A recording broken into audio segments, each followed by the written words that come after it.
بسم اللہ الرحمن الرحیم۔ ایک لڑکا جو دین کا علم رکھنے کے باوجود مجھ سے بات کرنے کے لیے روز مجھ کو میسج کرتا ہے، میں کوئی جواب نہیں دیتی۔ اب لڑکا روز ہی مجھے میسج کے السلام علیکم کہتا ہے، تو اسلام کے جواب دینا ضروری سمجھتی ہوں، اور میں اسلام کا جواب دینا ضروری سمجھتی ہوں۔ کیا میں فتنے سے بچنے کی اسلام کا جواب نہ دوں تو گنہگار تو نہیں؟ ایسے سلام کو جو فتنے والا ہے کوئی جواب دینے کی ضرورت نہیں، اور آپ کو روزانہ سے یہ سلام وصول کرنے کی بھی کوئی ضرورت نہیں۔ آرام سے بلاک لکھے اور اس کو 420 پہ بھیجیں اور بلاک میں ڈال دیں۔ کوئی ضرورت نہیں ہے، اپنے دین کو بچائیں، اور اس کو کوئی شخص اگر نصیحت کر سکتا ہے اس غلط راستے کی بجائے، اگر آپ سمجھتے ہیں کہ آپ کے کچھ مسائل ہیں تو آپ کسی جگہ شادی کر لیں۔ اور یہاں رک کے میں دو باتیں کہنا ضروری سمجھتا ہوں۔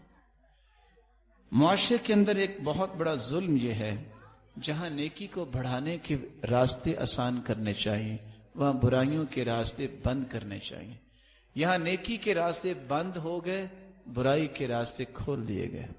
10 روپے کا 20 روپے کا پیکج کھول دیا گیا کہ ساری رات ایمان ضائع کرو۔ میں ان کی بات کر رہا ہوں، اللہ تعالیٰ مجھے اور آپ کو، ہماری اولادوں کو محفوظ فرمائے جو اس مصیبت میں پڑے ہوئے۔ میں اتفاق سے آج صبح ہی شیخ کا خطبہ سن رہا تھا، سعودیہ کے ایک بہت بڑے عالم ہیں، تو وہ قصہ بیان کر رہے تھے کہ ایک بچی کو والد نے صرف اس لیے نہیں بیایا کہ جی ہماری برابری کا رشتہ نہیں مل رہا، خاندانی بت، جہیز کا بت، طرح طرح کی جو ہے وہ اپنی خواہشات کے بت لے کے بیٹھ رہے تھے، ایسا ہو ایسا ہو، حتیٰ کہ عمر گزر جاتی۔ 50 سال اس کی عمر ہوگی جب وہ بچی بیمار ہو گئی، جب وہ اس حالت میں پہنچ گئی کہ اب دنیا سے جانے لگی ہے۔ باپ پہنچا تو کہتے ہیں بیٹی صبر کرو، اللہ تعالیٰ سے دے گا۔ تو کہتی میں آپ سے کچھ نہیں مانگتی، آپ بس یہ کہو آمین کہو۔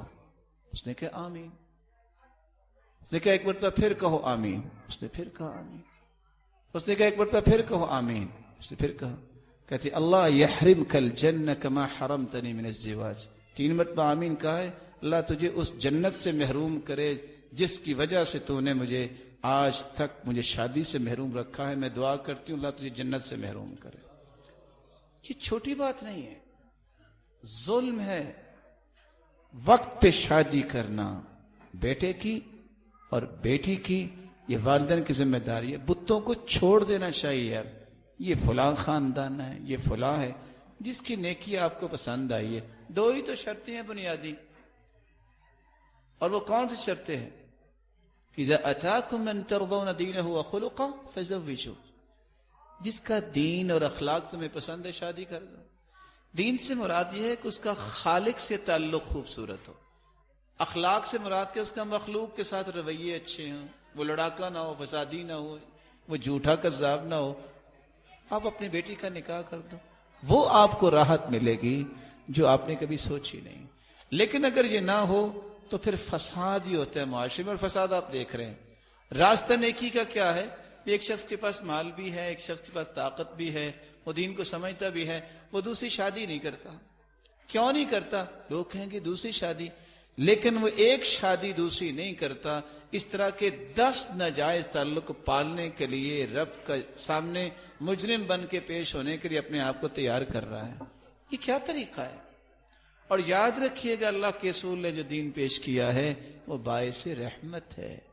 اپنے آپ کو اس طرح کے فتنوں سے بچائیے۔ کیسے بچ سکتے ہیں؟ آپ حدیث کی روشنی میں اپنے آپ کو لے آئیے۔ حدیث کیا کہتی ہے؟ بچے کو آپ فارغ کر دو، بچی کو فارغ کر دو، فتنوں کے راستے بند کرو۔ آپ صلی اللہ علیہ وسلم کے بتائے ہوئے طریقوں میں ہی خیر ہے۔ اللہ تعالیٰ اس کو اختیار کرنے کی توفیق عطا فرمائے۔